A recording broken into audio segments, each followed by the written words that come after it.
Mais on sait qu'ils sont payés pour ça. Vous avez, il dit maintenant, dans le cadre de la coopération au niveau de l'agriculture, avec l'Angola, la France qui va suivre, qui souhaite être aidé par la France pour maintenir sa souveraineté alimentaire. L'Angola. Bon, qui est plus riche que la France. Oui. Et un grand exportateur en termes de potentiel. Oui. Donc, la France dit qu'elle va venir aider l'Angola à se nourrir. À garantir, oui, à se nourrir. Vous avez tout compris. C'est pas possible. Donc, c'est ça. Bon, mais le président qui a joué ce jeu, pendant ce temps, les Français meurent de faim.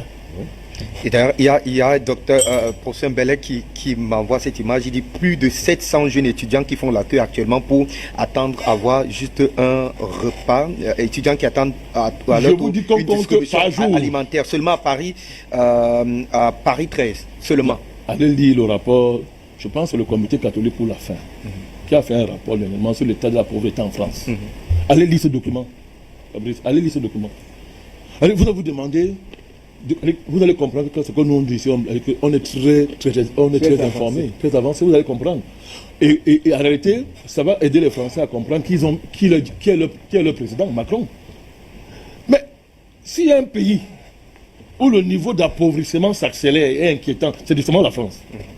La France a une sécurité alimentaire pour aller sécuriser les Angolais sur le plan alimentaire. Elle n'a aucune sécurité, elle n'a pas de sécurité sanitaire. Le Covid l'a montré au monde entier. Elle n'a pas de sécurité en termes d'énergie. Elle n'en a pas. Elle n'en a pas en termes d'argent. Le FMI est en train de demander, est en train de réfléchir quelles mesures prendre contre la France. Parce que le FMI dit que si la France n'est pas une puissance militaire, membre du Conseil de sécurité, elle aurait à subir le cas de la Grèce. C'est le directeur régional Europe du FMI qui fait ce diagnostic. Il dit que normalement la France devait déjà être mise sur ajustement structurel. Comme c'est une puissance membre du Conseil de sécurité, il faut qu'on réfléchisse quelle formule on va prendre. On va prendre. Donc c'est un État complètement en déclin, c'est-à-dire c'est un État failli à tout point de vue. C'est un État failli à tout point de vue, n'est-ce pas? Elle peut balancer son prétendu parapluie nucléaire. Je crois qu'elle a peut-être 2 ou 3 non, il n'y a pas de munitions, je sais. Mais elle est un prétend être une puissance nucléaire. Intensive, la France va tenir 3 semaines, ça a été dit. Mais tu es gentil. Bon, ça va dépendre de quelle arme les Russes vont utiliser. Tu es gentil, parce qu'il y a une certaine arme là que si la Russie utilise. Oui, dis ce que tu as dit à Miko là, tu es question. Hein? Bon, donc il y a si les armes, ça dépend ça dépend des armes que la Russie va utiliser. Mais tu sais que si la Russie utilise Satan 2 ou bien Statom, elle rase la France à combien d'heures? C'est en moins de 3 heures, la France est rasée. 3 heures 7 secondes. Hein? 7 secondes. Je dis que ça dépend des armes. Non, 7 secondes. Ça dépend des armes. Le Satan 2. Non, je ne parle pas de Satan 2. Je parle d'une autre arme. Satan 2, c'est ça. Satan 2, c'est la... Oui, c'est ça, c'est 17 secondes. 6 fois la vitesse de la lumière. Mais c'est ce qu'il dit, 7 secondes, c'est ce que je l'ai dit. Moi, je parlais d'une autre arme, non? Donc, mais allons-y, on était sur le cas de la sécurité alimentaire. Pourquoi tu comprends le pays qui vient nous vendre une protection? Et il n'a plus de munitions. En termes d'armement conventionnel, il n'y a rien. Écoute bien, il n'y a plus de munitions. C'est vrai, il tiendrait après 3 semaines. Non, tu es gentil. Il dit que ça dépend de quelle arme. Si on prend d'autres armes, ça disparaît en 2 secondes. D'autres cas, c'est en 1. Ça dépend des armes qu'on va utiliser. Donc voilà un pays dont la disparition est établie du point de vue mathématique et sur le plan de la science militaire. La disparition est établie en bon. Si on est gentil, ça peut se faire par seconde, soit par heure, soit par semaine. Et voilà cette même France qui en ce moment est en train de vouloir tout faire pour dire à l'Allemagne, mais il faut que vous venez pour qu'on puisse construire une armée ensemble. Parce que l'Allemagne a dégagé dernièrement 200 milliards d'euros pour reconstruire son armée. Oui, mais en attendant que même la France a 0. Bon, en attendant que les Allemands reconstruisent l'armée, les Allemands, moi, reconnaissent ouvertement que je n'ai plus de munitions, j'ai plus d'armes. Ah oui, mais bien sûr. Mais eux, ils se vantent. Oui. Comme toujours, l'avantage français dans le vide. Je suis un puissant nucléaire. Comment tu veux? Puissant nucléaire, tout ce qui est nécessaire pour ça vient de l'Afrique. Et maintenant, tu n'as même pas de munitions, tu n'as rien. Donc, voilà donc le pays. Allons-y sur cette sécurité alimentaire. Mais on est dans ça. On est dans toute la sécurité. On vous dit que, voilà, je vous ai dit que pour montrer la faillite du pays. Les insécurités qui frappent la France. J'ai commencé par l'insécurité en énergie. Elle se vante d'avoir un parc nucléaire. Mais c'est grâce à l'Afrique. Si on ferme le trou, c'est le noir. C'est fini. C'est le noir, on ferme ça, c'est le noir. Et le trou va se fermer au Niger. Bien sûr, on ferme ça, c'est le On va y noir. arriver. Il y a beaucoup de messages qui sont en train de nous parvenir du Niger pour nous faire comprendre que ça chauffe dans les casernes. Bon, en matière de sécurité sanitaire, il n'y a plus. Macron a vendu tous les lits. C'est un vendeur de lits, il a vendu tous les lits. Il a tout démantelé. Tout. On a vu ça au Covid. On a vu ça au Covid. Oui. Maintenant, vous allez en matière alimentaire. Les Français n'ont jamais autant eu faim. Ils ont moins de repas par jour. Nous, on ne savait pas que leur céréales venait d'Ukraine. On ne savait pas que leur céréales venait d'Ukraine. Je suis au Cameroun ici. Hein? Quel que soit, c'est du n'importe comment. Je peux dormir sans manger 2 fois. Seulement. C'est moi qui choisis les jours, je mange. Voilà. Non, je choisis. Moi, je Tous les Camerounais n'ont pas ce privilège. Mais on ne doit pas famer au Cameroun dans ce pays. C'est tout. Parce que nous, on ne compte même pas sur l'État pour manger. Dans la pays, et si on compte tout, c'est bon. Les gens se débrouillent, ils mangent. Mais un pays comme la France, industrialisé, vous savez ce que ça veut dire, où il y a une dépendance à l'égard de la production, directe de la production capitaliste, pour satisfaire les besoins primaires. Mais c'est grave, quand les gens n'ont pas quand les gens sont pauvres, ils sont obligés d'aller au secours populaire. Toi, tu vis là-bas, donc tu connais ça mieux que moi. C'est ce qui se passe en ce Voilà, tu es obligé d'aller te mettre en route. Hein? Mais les gens fouillent les poubelles après pour manger. Et les anciens cadres, c'est ce qui est bizarre. Ici au Cameroun, tu vois un gars qui fouille les poubelles, bon, c'est pour fouiller les poubelles. Soit il est fou. Quand il n'est pas fou, il fouille pour aller vendre les déchets. Oui. Pas qu'il prend pour manger quand même. Bon, on comprendrait encore ça ici chez nous, non? Parce que nous sommes le pays Très pauvre. on dit que les pays de misère, n'est-ce pas? Mais en France, ce sont des anciens cadres, des gens qui viennent de perdre l'emploi. Des gens qui touchaient 1500, 2500 euros Il y a par les mois. travailleurs pauvres. Oui. C'est ce qu'on appelle les travailleurs pauvres. Vous travaillez, vous dormez dans votre voiture. Très bien. Aux États-Unis, c'est d'ailleurs très répandu. Mais c'est grave. En France, c'est grave. Mais Mais ces gens fouillent les poubelles. C'est une guerre. Tu vois comment monsieur et dame s'organisent pour aller fouiller les poubelles pour se nourrir, maître. Donc ce monsieur-là vient nous parler. Voilà le monsieur qui vient nous vendre des choses au Cameroun. Il vient dire Ali Bongo. Tu sais qu'il dit au monsieur qui est en Angola, n'est-ce pas, que je veux te sécuriser alimentairement parlant. Je viens te vendre la nourriture.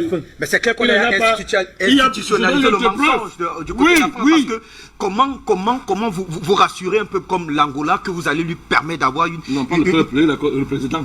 Ah, mais Le président, c'est lui qui fait le teint. on s'entend que c'est pour... Lui, il fait le teint avec Macron. C'est lui, les Angolais. Et les Angolais sont au courant de tout ça. Nous, on a dit d'expliquer la vraie chose là maintenant aux Angolais. Ils nous suivent pour comprendre. L'autre preuve inattaquable, mon cher Fabrice. Ces gens, on nous ont dit que c'était lui qui était en tête, ce type-là. On dit que non, les Africains vont disparaître avec la crise en Ukraine parce que les céréales vont manquer. Il faut prévenir la famille. Ils vont mourir, il a crié.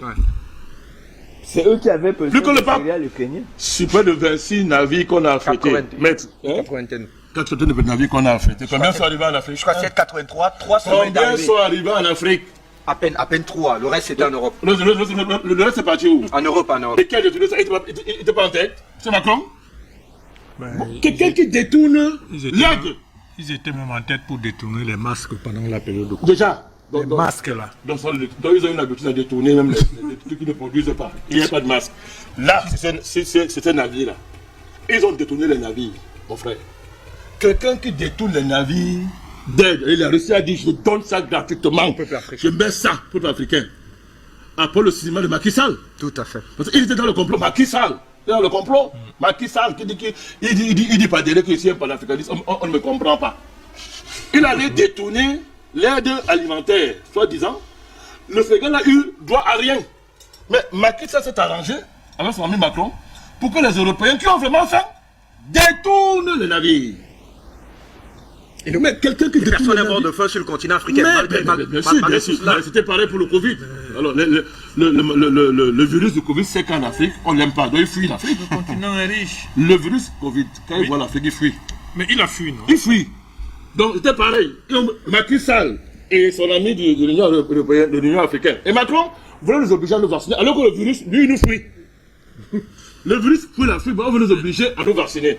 Donc, pareil, voilà un monsieur qui dit qu'il vient nous sécuriser sur le plan alimentaire. Il détourne les navires, mais précise ça, du nouveau colon. Le nouveau colon russe met à la disposition des Africains près de 80 navires de céréales gratuits. L'anticolon russe, nouvellement constitué qu'on appelle la France, détourne les céréales de la Russie pour aller nourrir sa population affamée. C'est la vérité. Et il vient vous dire maintenant que je vais aider l'Angola à acquérir la souveraineté alimentaire et encore Le taux suffisant alimentaire. alimentaire. Il dit non, le mot qu'il a utilisé, c'est La souveraineté. Oui, c'est que là, c'est le document officiel de l'Élysée. D'accord. Ce que j'ai lu là. Ok. Source officielle, Élysée. Je ne suis pas en train d'inventer des choses. Donc il dit ça, et ensuite, une action en faveur de la santé et de la culture. Merci beaucoup. Donc vous voyez donc, mon cher homme, il faut qu'on fasse sérieux. Tout à l'heure vous avez demandé, vous avez dit qu'il faut qu'on fasse sérieux. L'Afrique avance. Il y a une génération de chefs d'État qui continue à jouer le jeu mondialiste. Oui. La libre mauvais consort. Oublions-les. Ils vont disparaître. Demain. Vous savez, il y a ce que dans la théorie de Darwin, il y a ce qu'on appelle la capacité à s'adapter, qui permet à une espèce, pourquoi vous dites, qui permet à une espèce cette théorie. Il comprend là où il va aller. Il n'a pas fini comment il va aller. Je suis en train de dire que Darwin dit que l'adaptabilité permet à une espèce de résister aux mutations, de ne pas disparaître. Quand une espèce n'a plus de capacité d'adaptation, elle disparaît.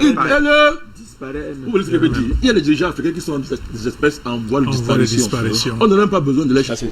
C'est ce que j'appelais les branches quasi mortes. Oui, comme tout à l'heure, j'ai déjà expliqué en France. C'est-à-dire que c'est des gens comme la Libre Bongo qui viennent dans un continent dire que le LGBT c'est une bonne chose. Le président, oui, des gens comme le Denis Sassou Nguesso, même s'il va à Télé Sud, il va dans certains médias tenir des discours, mais son appartenance à cette dimension ésotérique, à ce niveau-là, ça pose un problème. D'accord. Ça pose un problème. Vous comprenez? Ça pose un sérieux problème. Et d'autres dirigeants qui, au lieu de prendre le train en marche, vous comprenez? En marche, se permettent plutôt, n'est-ce pas, de venir entretenir des fausses relations avec un gamin. Oui, maître. Oui, président, la crise des céréales a fait réfléchir les opérateurs économiques africains qui sont dans la filière des céréales. J'espère qu'ils ont réfléchi. Écoutez, leurs principaux fournisseurs, c'est en France. Le fait est fini. Oui. Et ils ne se sont jamais demandé quand ils s'en vont dans les négociations où est-ce qu'on cultive ce blé. Mais beaucoup ignoraient, beaucoup avec qui nous sommes en contact, ils ignoraient que tout ce blé venait de l'Ukraine. Et tous les navires qui ont été virés en Europe, c'est pour continuer à maintenir ce flou dans la tête des Africains qu'il faut absolument venir chercher en Occident, en France, chez nous. Les plateformes sont en France. Mais oui, alors qu'ils peuvent aller au champ où on cultive et acheter même peut-être moins cher. Largement. Donc, vous voyez largement. Mais oui, vous voyez que ces États qui nous promettent le ciel et la terre, c'est des comptoirs. Mais tu as compris, mais attends. Mais c'est des comptoirs. Mais à l'époque, on appelait ça comptoir quoi? Oui, colonial. C'est FAO. Colonial. Oui. C'est FAO, ça a changé de nom maintenant. Oui. Alors, le président, rappelez-moi Ils ont changé de nom. Allons-y pour mais ils nous le font avec des véhicules japonais. Mais partout. Hein? Ils font avec des véhicules japonais. Vous partez acheter les véhicules japonais, ils parlent français. Mais pourtant, ce sont des voitures. Mais c'est clair. C'est FAO, non? C'est FAO, oui. C'est FAO. Donc il faut ouvrir les yeux, commencer à comprendre et que nos gouvernants permettent à nos États d'aller négocier à la source. Il faut aller négocier à la source, là où il y a la production. D'accord, on va y arriver. Président, vraiment, alors il y a beaucoup en plus de ça, contributions. Oui, en plus de ça, n'oubliez pas l'agenda caché sur le Golfe de Guinée. Absolument. N'oubliez pas ça. Il ne faut pas l'occulter. D'accord, écoutez ça. Et cet agenda passe par la déstabilisation du Cameroun, la déstabilisation du Tchad, n'est-ce pas, et la Centrafrique. Alors, et c'est un agenda très sérieux pour les mondialistes, c'est très sérieux, c'est devenu encore plus sérieux avec la situation en Ukraine et ce que les Américains sont en train de faire aux Européens. Donc, il ne faut pas jouer. Donc, un pays comme le Cameroun, tout à l'heure, dans l'affaire Martinez-Ogo, je vous dis qu'on va toujours suivre ça. Je veux suivre ça de près, cette affaire, parce que les vérités vont sortir au fur et à mesure qu'on avance. Parce que M. Macron, je ne sais pas qui a parlé de ça ici, c'est Dr. Douma, il y a M. Momo. Ça appelait pour sa dernière visite au Cameroun. Et c'est très mal passé. C'est passé comme ça, comme il y a l'antibiotisme primaire, les gens ne voient pas ce qui se passe. Mais quelqu'un fait un agenda, il dit que je suis là pour 2 jours et demi. Après s'être auto-invité. Oui. Mais le premier jour, la nuit, il fuit. Et il abandonne ses officiers encore. Il fuit. Il va au Bénin, alors qu'il n'y avait rien d'important au Bénin. Au Bénin, on savait qu'il a 2 jours et demi à faire ici. Il a fui pourquoi? Mais il faut nous le faire payer.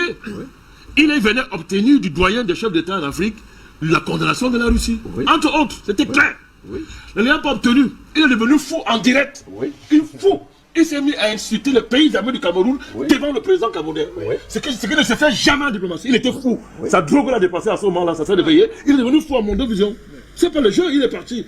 Mais il veut oublier, c'est pas un jeu. Il y a des lignes rouges quand vous franchissez ces gens, ils vous le font payer. C'est ça. Et l'agenda Golfe de Guinée, c'est de cela qu'il s'agit. Les Américains sont dedans, l'Union européenne, la France sont donné la main. C'est clair. Et y compris l'Allemagne joue un double jeu. Mais nous regardons bien l'Allemagne pour voir sa position, mais la France veut la tirer là-dedans. Donc, alors, n'excluez pas ça. Sinon, écoutez, nous allons analyser les visites en fonction de ce que dit l'Élysée. Mais on fait quoi ça ici? Jamais. Nous, on décrypte le contraire. Comme on vient de faire. Donc, n'excluez pas cette dimension dans cette visite. Oui. Bâtir des coalitions, essayer de convaincre des membres. Ça soit été en France. Tout à l'heure, j'ai un peu cité le tout lui. Parce que David en France, il a quand même tourné. Il est allé à Télé Sud, là. Il a fait, non pas Télé Sud, à Sud Radio. Oui, Sud Radio. Il a fait une interview quand même assez osée. Il a fait une interview où on sent. Mais l'appartenance là, son ancrage dans cette dimension ésotérico-mondialiste fait que les vérités peuvent être maîtrisées très rapidement. Diluées, merci de l'expression. Mais Macron veut bâtir des coalitions. La situation en RDC, entre Kagame et Tshisekedi, qui est derrière? Tous les géostratèges de la RDC et d'Afrique savent que la France est derrière dans cette affaire. Oui. La crise de Kagame et la RDC, il est dedans. Oui. Il est dedans. Oui.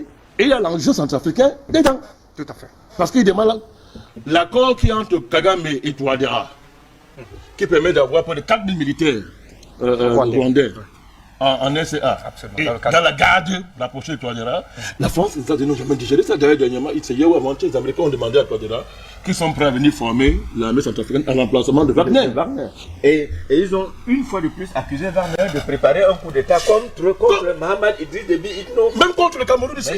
Leurs agents, leurs petits agents comme pas, à qui on ne fera pas l'honneur de parler, de citer leur nom ici, racontent ça tous les jours. Mais c'est le réseau Focard, ça. Mais je vous dis que il sait de qui je parle. C'est le retour du réseau Focard. Mais c'est jamais parti. C'est jamais parti, c'est là. Président, vraiment, oui, à Ishiton, puisqu'il y a beaucoup de messages qui nous viennent du Niger. Je voudrais vraiment vous savez de qui je parle, moi on fera pour le nom. Du tout, président. Vous savez de qui je parle, qui diffuse cette idée-là. Dans l'agenda Golfe de Guinée, avec un point de vue, la déstabilisation du Cameroun, du Tchad et tous ces pays-là, ce n'est pas un jeu. Pourquoi? Il faut punir ce pays dans ce qu'ils appellent la solidarité avec la Russie. Oui. Dans le cadre du conflit ukrainien. Oui. Il faut les punir. Oui, non seulement on a vu l'attitude de ces pays, mais aussi le non-alignement. Absolument, c'est ce que je dis. C'est ce que écoutez, quand tu parles de non-alignement pour eux, c'est la solidarité. Quand tu dis que tu n'es ni pour ni contre, ils disent que tu es pro-russe. Pour eux, tu es pro-russe. Parce que dans leur tête, il faut s'allier avec eux. Quand tu parles dedans, ils disent que tu es pro-russe. Donc, encore que les positions de ces pays n'ont pas visiblement... Mais c'est vous qui parlez comme ça, Fabrice. Je vous dis que pour ces pays-là, quand tu, pour l'Europe, pour l'Occident, quand tu dis que tu es neutre, tu sors de la salle, tu es pro-russe. Oui. Quand tu hésites un peu, tu es pro-russe. C'est pour eux, c'est clair. Il faut dire amen à leur thèse. C'est clair, c'est ça qu'il faut dire. Merci. Donc, le dernier document, écoutez, c'est dangereux. Le dernier document qu'ils pondent, c'est que Yevgeny Prigojine, le patron de Wagner, a la même mise sur le port de Douala, parce qu'on a chassé Bolloré à Douala. Vous avez compris. Je vous dis... Est-ce que c'est le dernier document? On peut dire Jeune Afrique, sans publicité. Il a au moins son 5e numéro où il parle comme ça contre le port de Douala. Oui. Base arrière de Wagner. Oui. On sait ce que ça veut dire. Pourquoi je vous dis que nous, là, moi, Banakani, je ne vais pas laisser la faire comme ça. Nous allons suivre ça de près, sans tomber dans le jeu des clans. Ouais. Mais on va faire ça de près pour que les Camerounais voient la fin, les Africains voient comment les Américains, là, je donne le nom, l'Amérique, l'Union européenne et la France sont ligués dans le cadre de l'agenda du Golfe de Guinée de déstabiliser ces pays en utilisant des réseaux de l'endocolonial local qu'ils tiennent. Il y a un mot que pas politique, je ne vais pas utiliser. D'accord, merci. Merci infiniment à vous, très cher monsieur. Afrique Média, le monde, c'est nous.